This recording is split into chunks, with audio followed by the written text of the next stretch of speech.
In 1982, the BBC television series Horizon reported about the Soviet shortwave woodpecker radar. This shortwave radar allows to see objects, especially rockets, beyond the horizon. This is possible because the shortwave radio signals, in contrast to microwaves, are reflected back to the Earth in the ionosphere.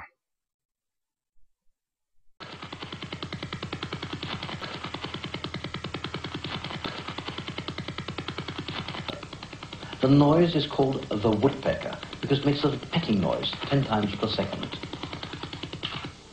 It's been going on since 1976 and it's blotted out radio transmissions on frequencies between 6 and 20 megahertz.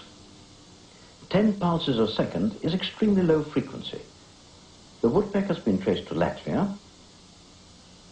There seems to be a second transmitter near Kiev and a third further to the east.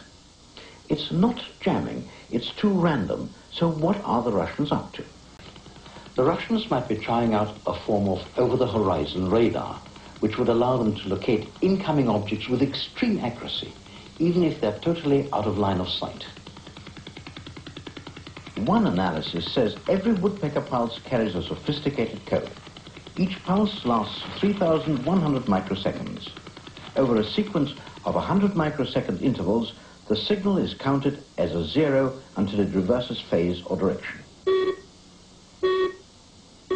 Phase reversal changes the 0 to 1.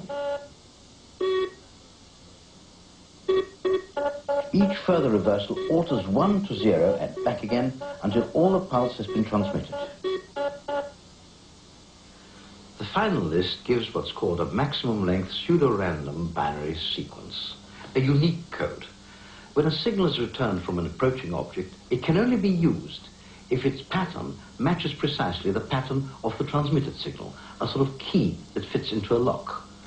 The result gives a radar system which can see 5 times further than any ordinary radar of the same power, or more likely, 5 times more accurately at the same distance. In Germany, another shortwave radar is being used for the surveillance of the country. It is similar to the military battlefield radar Karabas. In these radars, shortwave is used because it allows better penetration of obstacles with a reduced resolution. But it also allows for easy detection with a cheap oscilloscope. In the case of a microwave radar, you either need an expensive oscilloscope suitable for microwave measuring, or, if sufficiently long pulses are used by a microwave radar, a diode may be used to rectify the microwave. This rectified signal allows to show the pulse form on a cheap oscilloscope. Here I have connected a 1-meter antenna to an oscilloscope. It shows a shortwave radar signal with a very high pulse repetition rate of 100,000 pulses per second. This makes it unsuitable for long-range surveillance. The signal was measured today in our living room. For mobile measuring, I use a digital oscilloscope with an antenna. This picture shows the setting of the oscilloscope. Here is the oscilloscope with an antenna. The signal is a little different than in most cases.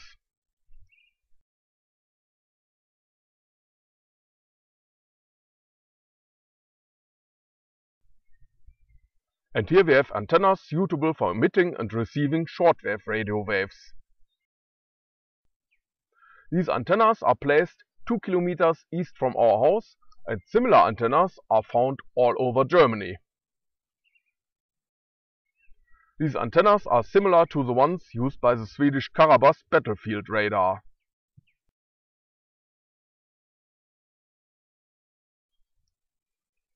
Now I moved 1.5 kilometers east of the antennas. These signals are more like the ones usually seen.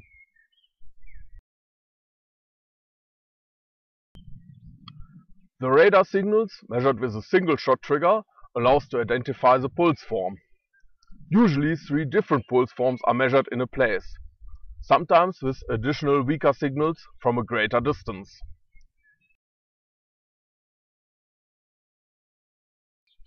The two antennas are placed on top of the two white tanks in the middle of the picture.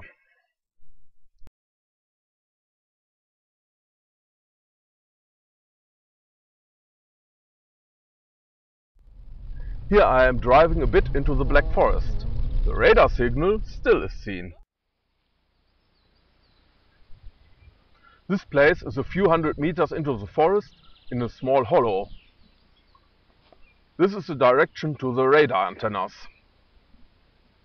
The radar is out of line of sight, but weaker signals are still seen on the oscilloscope.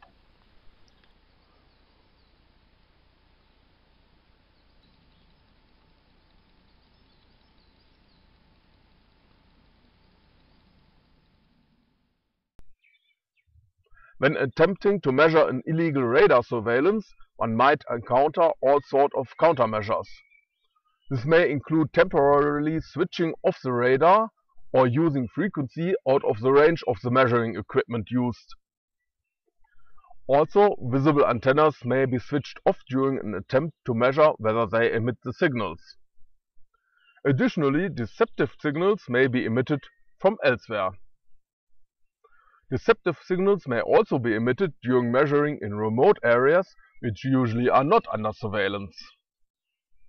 Such signals do not necessarily need a large antenna.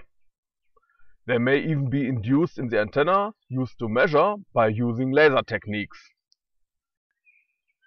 Radars may also be carried by aircraft too far away to be seen or heard, while the signal still can be measured.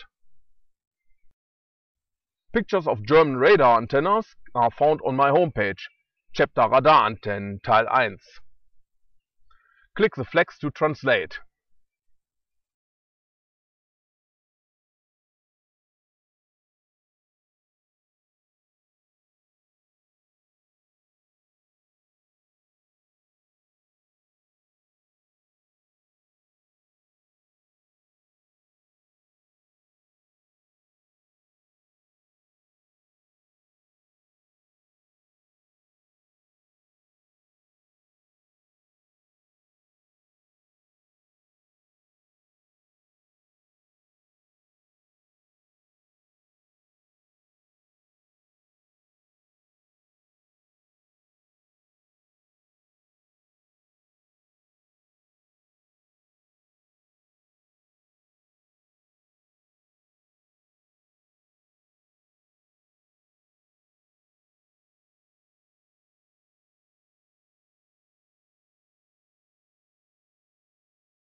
Our homepage has measurements from 125 places in Germany.